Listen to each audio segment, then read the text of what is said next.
যারা মুনাফিক, যারা বেঈমান, যারা প্রতারক, যারা ভণ্ড, যারা দুমুখী, তাদেরকে আপনি কীভাবে চিনবেন? চেনা সম্ভব না। পৃথিবীর সর্বশ্রেষ্ঠ মানুষ নবী মুহাম্মদ সাল্লাল্লাহু আলাইহি ওয়াসাল্লামই নিজেই চিনতে পারেন নাই, আর আমরা তো সাধারণ মানুষ, তাই না? একটা জিনিস দেখবেন যে পবিত্র কোরআন শরীফে, এই যে পবিত্র কোরআন শরীফে 30 পারা কোরআন শরীফের মধ্যে এক জায়গায় not a simple word, there is no simple word in the holy Quran. টুপি, দাড়ি, পাগড়ি, পাঞ্জাবি, ইট, এগুলোর কোথাও নাই। টুপি, দাড়ি, পাগড়ি, পাঞ্জাবি, চশমা, এগুলো কোরআন শরীফের এক জায়গাও নাই। কিন্তু বর্তমান জামানা এমন হয়েছে, বর্তমান যুগ এমন হয়েছে যে যার দাড়ি নাই, যার টুপি নাই, সে মুসলমানই না। এরকম তো নতুন নতুন আবিষ্কার হয়েছে আর কি। যাও, এবার আমরা চলে যাব কোরআন শরীফে। এটা হচ্ছে সূরা আহজাব আয়াত নম্বর 19। এখানে কী বলা আছে দেখেন, যে ওরা বলছে না, ওরা যুদ্ধলব্য ধনের লালসায় তোমার সাথে বাক চাতুরতা করে। ওরা বিশ্বাসী নয়। এরা হচ্ছে সূরা আহজাব আয়াত নম্বর 19। যুদ্ধলব্য ধন বলতে গনিমতের মাল। যুদ্ধে গেলে, যুদ্ধে যাব, এখানে জয় পরাজয়ের ব্যাপার, তাই না? সম্পদ লুট করতে যাবে কোনো, সম্পদের সাথে যুদ্ধের সম্পর্ক কি?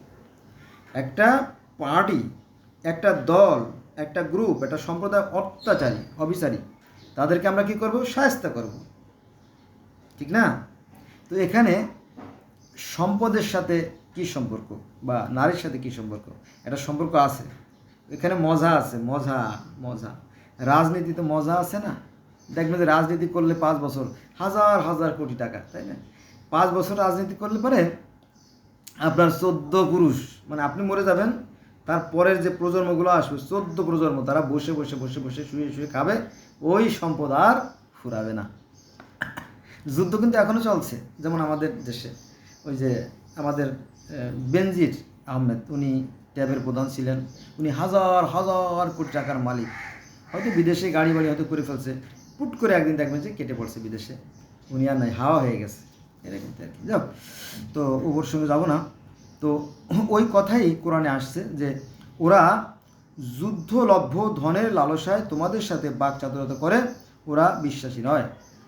যুদ্ধে জিতে গেলে, আমরা জিতে গেলাম, জয় বাংলা, তাই না? জিতে গেলাম, জিতে যাওয়ার পরে ধর শালারে মার শালারে, অনেক সময় লুট হয় আমাদের, জানেন তো? আমাদের দেশে কিন্তু লুট হয় যখন কাইজে ডাঙ্গা মারামারির সময়, যখন অনেক লোক, শত শত লোক একসাথে হয়, তখন ওদের মধ্যে যারা কমান্ডার বলে, এই ঘর ভাঙ, টিনের ঘর ভাঙিয়ে ফেলা, টিনের ঘর ভাঙিয়ে যার যা হয়, আর ভিতরে তো ট্রাঙ্ক, কাপড় চোপড়, সোনা গহনা, টাকা পয়সা তো আছে, এগুলো কি লুট করে নিয়ে যায়, তাই না? এই যুদ্ধ কিন্তু এখনও থেমে নাই, এখনও কিন্তু চলছে। আর আগেকার দিনে ওই যে নারী এবং শিশু, এগুলো অবশ্য ওই গরু ছাগলের মতো বিক্রি হতো। তো ওই নারী শিশুদেরকে আনলে মজা ছিল, মনে করেন যে আপনি নিজে পাললেন খেয়াল খুশি মতো, আর যদি মনে করেন যে আপনি পালতে চান না, বাজারে বিক্রি করে দিলেন, তাতেও কিন্তু পয়সা আসতো, মানে পুরোটাই লাভের ছিল। কিন্তু আজকাল মানুষ সস্তা হয়ে গেছে, তো আজকাল মানুষের কোনো দাম নাই, জন্য মানুষ বেচা কেনা হয় না আর কি। তো ওই সময় অনেকেই যুদ্ধ করতো কিসের লালসায়? ধনের লালসায়। একদিকে ধন, আর একদিকে নারী সম্পদ তো আছেই, তাই না? সেই কথা কোরআনে আসছে যে ওরা যুদ্ধলব্য। আরে বাবা, যুদ্ধ তো করবো শত্রুর সাথে, তাদেরকে অন্যায় দমন করার জন্য যুদ্ধ করবো, তাদের পরাজিত করে চলে আসবো। কিন্তু এখানে একটা সাবজেক্ট আছে যে ওদের যে ধন সম্পদ, ঘর বাড়ি লুট করো, টাকা স্বর্ণ গহনা যা আছে লুটপাট করো, এবং পুরুষদেরকে হত্যা করে ফেলো, আর নারীদেরকে ধরে নিয়ে বন্দি করে রাখো হেরেম শরীফে। মাঝে মাঝে ওদের সাথে সেক্স করা যাবে, যদি একটু বড় সাইজের হয়, আর যদি ছোট হয় তাহলে পাইলে পুষে, তাই না, বড় করলাম, অথবা বাজারে বিক্রি করে দিলাম। যেহেতু গরু ছাগলের মতো বেচলে টাকা পাওয়া যায়, অনেক টাকা, আরে দাসী বিক্রি করলে অনেক টাকা পাওয়া যায়। তো সেই কথা কোরআনে আল্লাহ পাক বলছেন যে ওরা যুদ্ধলভ্য ধনের লালসায় তোমাদের সাথে বাক চাতুরতা করে, ওরা বিশ্বাসী নয়, অর্থাৎ প্রকৃত মুসলমান না, ওরা কি মুনাফিক, ওরা তোমাদের সাথে মুনাফিকি করে, বেঈমানি করে, প্রতারণা করে। এটা আছে কোথায়? সূরা আহজাব আয়াত নম্বর 19। ঠিক আছে, আর এরমতি মুনাফিক তো আমাদের দেশে অভাব নাই, তাই না? আমি নাম বলবো না। এই ঢাকার শহরে 90টা সেন্টার আছে, স্বাস্থ্য বিষয়ক সেন্টার। তো সেখানে মনে করেন যে মাসে যদি 10 লাখ টাকা 12 লাখ টাকা ইনকাম হয়, তো সেখানে সরকারকে দেখানো হয় যে ইনকাম হয়েছে 3 লাখ টাকা। যদি 12 লক্ষ টাকা ইনকাম হয় তাহলে সরকারকে দেখানো হয় যে 3 লাখ টাকা ইনকাম হয়েছে, আর বাকি যে 9 লক্ষ টাকা তারা সিটি কর্পোরেশন বলেন আর বড় বড় অফিসাররা মিলে ভাগযোগ করে খেয়ে ফেলে। এটা আমার প্রমাণিত, আমার কাছে দলিলও আছে, যদি আপনারা দেখতেন। এই এলো আমাদের চরিত্র। অতএব আসুন আমরা কী করি, নিজেকে সংশোধন করি, ভালো হওয়ার চেষ্টা করি। মানুষ ঠিক ততটুকু পায় যতটুকু সে অর্জন করে। আল্লাহ বলতেছে, আমি ততক্ষণ পর্যন্ত কোনো মানুষের, কোনো জাতির ভাগ্য পরিবর্তন করি না যতক্ষণ পর্যন্ত সে নিজের ভাগ্য নিজে পরিবর্তন না করে। আসুন আমরা ভালো হওয়ার চেষ্টা করি। মৃত্যুর সন্নিকটে, মৃত্যুর সময় তওবা কবুল হয় না, মৃত্যুর সময় তওবা কবুল হয় না। আর তওবা শব্দ অর্থ বিরত বা ফিরে আসা। আপনি অন্যায় করবেন আর তওবা করবেন, অন্যায় করবেন আর তওবা করবেন, অন্যায় করবেন আর তওবা করবেন, এটা প্রতারণার শামিল, এটা ভণ্ডামি, প্রতারণা, এটা করা যাবে না। একবারে ফিরে আসতে হবে, দ্বিতীয়বার আর কোনো সুযোগ নাই। তাহলে ওই কথাই রইল, আসলে আমরা ভালো হই, কিন্তু বাঙালি ভালো হওয়ার মতো তেমন কোনো সম্ভাবনা আমি দেখি না। কারণ আমনেস্টি ইন্টারন্যাশনাল একটা সংস্থা আছে, তারা এই জাতির অনেক কিছু তারা করছে, রিসার্চ করছে, গবেষণা করে দেখছে যে এদের মতো অসভ্য ইতর জাতি পৃথিবীর চেয়ে বড় বিরল। আর এরা তো সেই নোংরা জাতি। এরা, আপনাদের মনে আছে যে খাজা মঈনুদ্দিন চিশতি রহমতুল্লাহ আলাইহে তিনি 99 লক্ষ যে শূদ্র বা মানে হিন্দুদের মধ্যে যারা পরিত্যাজ্য, যারা নোংরা, অপবিত্র, যারা মেলেস্য বলে হিন্দুরা, আমরা যেমন হিন্দুদেরকে বলি কাফের, নরকের কীট বলি, আর ওরাও আমাদেরকে বলে মেলেস্য, বলে অপবিত্র, নোংরা বলে। হ্যাঁ, আর বাংলাদেশটা ভারতের যারা প্রভাবশালী বিত্তবান লোক যারা আছে, তারা বাংলাদেশকে বলে একটা কলোনি, একটা বস্তি, একটা নোংরা জায়গা মনে করে। আপনি যতই নিজেকে বাহাদুর মনে করেন, কিচ্ছু আসে যায় না। বোঝা গেছে বিষয়টা? আসুন আমরা আমাদের চরিত্র পরিবর্তন করি, আমরা মানুষ হই, মানুষ, প্রকৃত মানুষ হই। মানুষের ঘরে জন্ম নিলেই কিন্তু মানুষ পদবাচ্যের যোগ্য হওয়া যায় না। বিন্দু বিন্দু, তিল তিল করে মানবিক গুণাবলী অর্জন করে তারপরে মানুষ হতে হয়। বন্ধুরা, আমি পৃথিবীর শত শত ধর্মের একজন ছাত্র।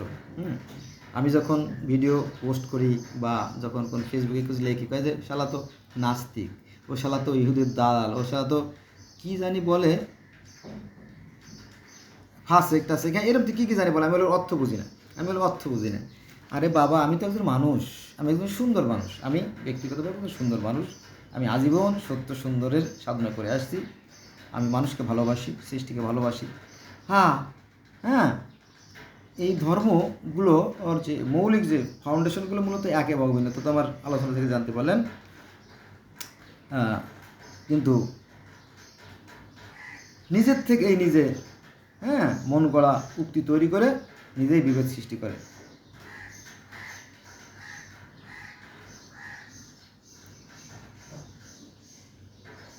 তাহলে আমরা এই কয় মিনিট হয়েছে? 9 মিনিট হয়েছে। আর একটু আলোচনা করি। ইবাদতের বেলা কী বলা হয়েছে দেখেন, যে সকাল মানে ইবাদত আমরা কখন করব, কীভাবে করব? সকাল আর সন্ধ্যায়, সকাল ও সন্ধ্যায় আল্লাহর পবিত্রতা ও মহিমা ঘোষণা করো। এখানে একটা সমস্যা রয়ে গেছে। এটা হচ্ছে যে সকাল সন্ধ্যায় যদি আমি সৃষ্টিকর্তার আরাধনা করি, ইবাদত করি, হুম, তাহলে বাকি সময় কি করব?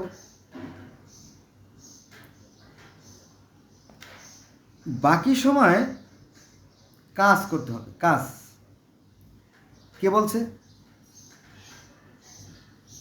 কোরআনই বলছে। যেমন সূরা ফুরকান আয়াত নম্বর 47, এখানে বলা হয়েছে যে কর্মের জন্য দিয়েছেন দিন। আল্লাহ পাক অন্য আয়াতে বলেন যে আমি দিবাভাগ কি করেছি, অর্থাৎ দিনের বেলা কি করেছি? খাদ্য অন্বেষণ করার জন্য। তোমরা দিন ভোরে কাজ করবা, পরিশ্রম করবা, আহার যোগাবা, আর সকাল এবং সন্ধ্যায় আল্লাহর মহিমা এবং পবিত্রতার ঘোষণা করবা, অর্থাৎ সেই সৃষ্টিকর্তাকে স্মরণ করবা। তোমরা খামখেয়ালি করবে না, উদাসীন হবে না, তাই না? তাহলে এই যে সকাল সন্ধ্যায় যে পবিত্র ঘোষণা করব, এটা কোথায় আছে? এটা আছে সূরা আহজাবের 42 নম্বর আয়াতে। কোথায়? সূরা আহজাবের 42 নম্বর আয়াতে বলা হয়েছে সকাল সন্ধ্যা, তাই না? কেউ 2 বার, কেউ 3 বার, তাই না? এইভাবে আর কি বলা হয়েছে। এখানে আরেকটা আয়াত দিয়ে আমি আমার ভিডিওটাকে একটু মজবুত করতে চাচ্ছিলাম। সেটা হচ্ছে যে আমরা সৃষ্টিকর্তাকে কীভাবে আরাধনা করব? এরকম পদ্ধতি কি নামাজের আছে? না, নাই। তবে কিছু কিছু আয়াত দ্বারা এটা স্পষ্ট বোঝা যায়। যেমন সৃষ্টিকর্তাকে কীভাবে স্মরণ করবো সে ব্যাপারে কী বলা হয়েছে দেখেন।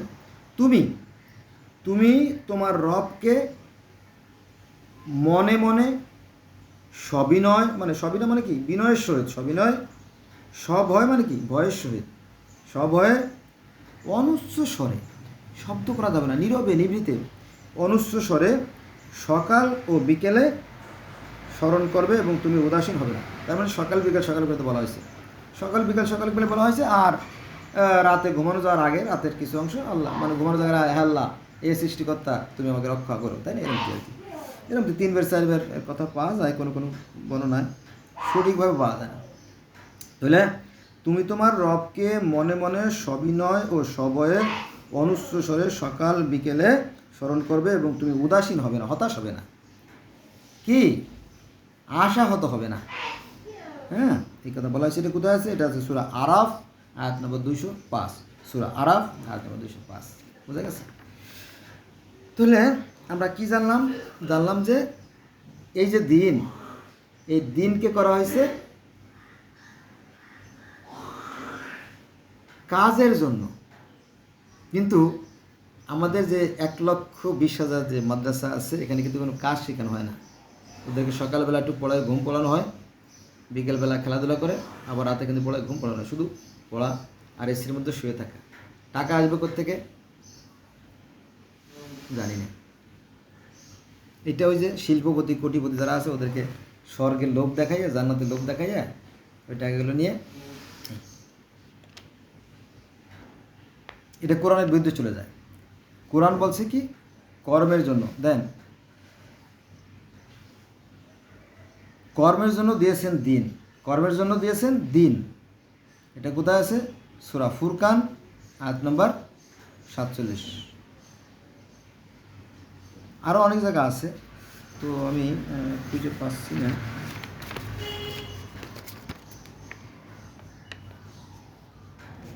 যাক, আল্লাহ বলেন যে আমি দিবাভাগ করেছি খাদ্য অন্বেষণ করার জন্য। এখন কথা হচ্ছে যে আমাদের নবী মুহাম্মদ সাল্লাল্লাহু আলাইহি ওয়াসাল্লাম যখন ছোট ছিলেন, মনে আছে? যখন তার বয়স মাত্র 10-12 বছর, তখন সেই তপ্ত মরুর বুকে, তাই না, যেখানে আগুনের লেলিহাম শিকার মতো ধুই করে সেই রোদ, সেই কঠিন রোদের মধ্যেও তিনি, তাই না, কোথায় গেছেন? সেই সিরিয়া গেছেন, বিভিন্ন জায়গায় তুরস্ক গেছেন, বিভিন্ন জায়গা, তাই না, কী করেছেন? আবু সিনিয়া যাই বলেন, সেখানে গেছেন কিছুদিন ব্যবসার কাজে, জানেন তো, তাই না? এটা বিশ্বব্যাপী প্রচলিত। তো তিনি কত কষ্ট করছেন, তাই না? তারপরে যুদ্ধ, বিশাল কাহিনী, তাই না? তারপর তিনি একজন মুষ্টিযোদ্ধাও ছিলেন, কুস্তিগিরও ছিলেন, অনেক কিছু তিনি করছেন। কিন্তু আমাদের হুজুররা কিন্তু না, সাজুগুজু কইরিয়া, সাদা কাপড় পরিয়া, এখানে একটা ভাঁজ দিয়া, এমন একটা ভাব দেখায়, গায়ে সেন্ট মাখাইয়া যেন নতুন বউ। ওমা, এটা কি? রোদের ভিতরে, রোদের মধ্যে পুড়িয়ে পুড়িয়ে নবী যে বকরি চড়াইছেন, একদিন চড়াই দেখেন তো, শরীরের চামড়া খসে যাবে। প্রতিটা মসজিদে এসি লাগাইছে। ও মা, কি মজা! হ্যাঁ, এগুলো ভণ্ডামি, সব ভণ্ডামি। হজরত আদম আলাইসাল্লামও কৃষি কাজ করতেন, হজরত নূহ আলাইসাল্লাম কাঠের মিস্ত্রি ছিলেন। হ্যাঁ, প্রত্যেকটা নবী, যতগুলো নবী আছে একজনও বাকি নাই, প্রত্যেকে কোনো না কোনো কাজ করতেন, প্রত্যেকে কোনো না কোনো কাজ করতেন। যদি আপনি দেখেন, দেখে নিন, আমার ভিডিও আছে, এভাবে আমি বেশি আলোচনা করবো না। তো বন্ধুরা, এসব ভণ্ডামি ব্যবসা ছেড়ে দিতে হবে। ফলে এগুলো জাতিকে কিন্তু ধ্বংস করে দিচ্ছে। আমরা যদি সবাই কাজ করতাম, সবাই মিলে কাজ করলে দেশ জাতি আরও সমৃদ্ধ আরও উন্নত হবে। আমরা এই যে অর্থ, এই অর্থ দিয়ে যদি বেশি না কিছু পারমাণবিক অস্ত্র তৈরি করতাম না, দেখতেন ওই যে আমাদের যে শত্রুপক্ষ ভারতের মোদি, ও পাতলা পায়, প্রায় সপ্তাহে সপ্তাহে পাতলা পায়খানা কাপড় চুপড় নষ্ট করে ফেলতো। ওরে বাবা, মুসলমানরা মানে মাথা মোটা জাতি, ওরা গরুর মাংস খায়, ওদের মাথা থাকে গরম, প্রেশার থাকে বেশি, আরও বানাইছে পারবনে বোমা, যে কোনো সময় ফুটাই দিতে পারে। অতএব ওদের সাথে সাবধানে কথাবার্তা বলতে হবে। মুসলমানদেরকে পিটাই পিটাইয়ে মারি ফেলানো যাবে না। আর বাবরি মসজিদ আমরা দখল করছি, ঠিক আছে, আর কোনো মসজিদ আমরা দখল করতে যাব না, তাহলে মুসলমান খেপে যেতে পারবে। কিন্তু আপনি তো করেন অভিনয়, তাই না? এই জন্য জাতি ধ্বংস হয়ে যাচ্ছে। কিন্তু হ্যাঁ, আসুন আমরা কাজ করি, কাজ বেশি বেশি করে কাজ করি, অর্থ সঞ্চয় করি, পারমাণবিক বোমা তৈরি করি। দেখবেন আমেরিকা পর্যন্ত ভয় পেয়ে যাবে, ওরে বাবা, তাই না? কিন্তু আপনি তো খালি মিষ্টি মিষ্টি কথা বিক্রি করেন, এতে প্রতারণার স্বামী, এতে কাজ হবে না। আর অন্যায়, অন্যায় তো বন্ধ হচ্ছে না, অন্যায়ের প্রতিযোগিতা চলছে। আচ্ছা, দেখা হবে কমেন্টসে। আপনাদের যদি কারো কোনো মতামত থাকে কমেন্টস করবেন। হ্যাঁ, তো বন্ধুরা, এই ভিডিও অফ করতে যাই আবার কথা চলে আসে। আমাদের নবী, যেহেতু আমি মুসলমানের সন্তান, আমাদের নবী মোহাম্মদ সাল্লাল্লাহু আলাইহি ওয়াসাল্লাম বলছেন যে অন্যান্য নবীদের হবে 72 কাতার। খেয়াল রাখবেন, ভালো করে খেয়াল রাখবেন। অন্যান্য নবীদের হবে 72 কাতার, আর আমার উম্মত হবে 73 কাতার। আর এই 73 কাতার মধ্যে এক কাতার থাকবে হকের পথে, অর্থাৎ ন্যায় নীতি আদর্শের পথে, তারাই শুধু জান্নাতে যাবে আর বাকিগুলো যাবে জাহান্নামে।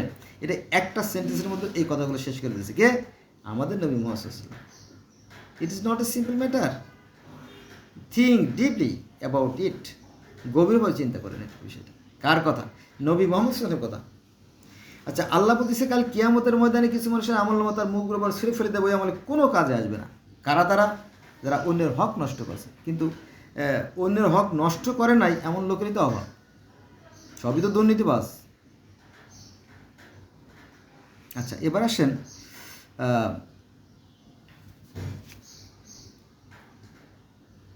কি বলবো, আল্লাহ পাক দুটো পাপকে কখনোই ক্ষমা করবেন না, অন্যের হক আর শিরক, তাই না? কি যেন একটা বলতে গেছিলাম, ভুলে গেলাম আর কি। এত কথা তো বলা ঠিক না, মাথা গরম হয়ে যায়।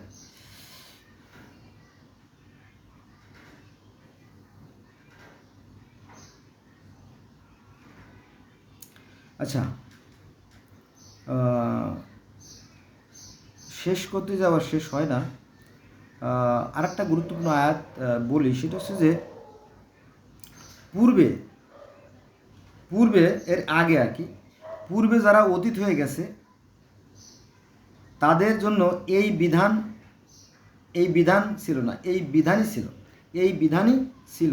তুমি আল্লাহর বিধানে কোনো পরিবর্তন পাবে না। বোঝা গেছে?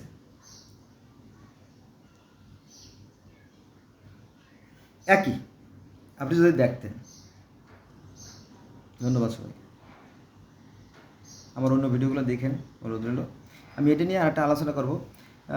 পূর্বে যারা অতীত হয়ে গেছে তাদের জন্য এই বিধানই ছিল, তুমি আল্লাহর বিধানে কোনো পরিবর্তন পাবেন। অর্থাৎ আপনি যদি বেদ দেখেন, বেদ, গ্রিক পুরাণ দেখেন, মিশরীয় পুরাণ দেখেন, জর্জুর ধর্ম দেখেন, তারপরে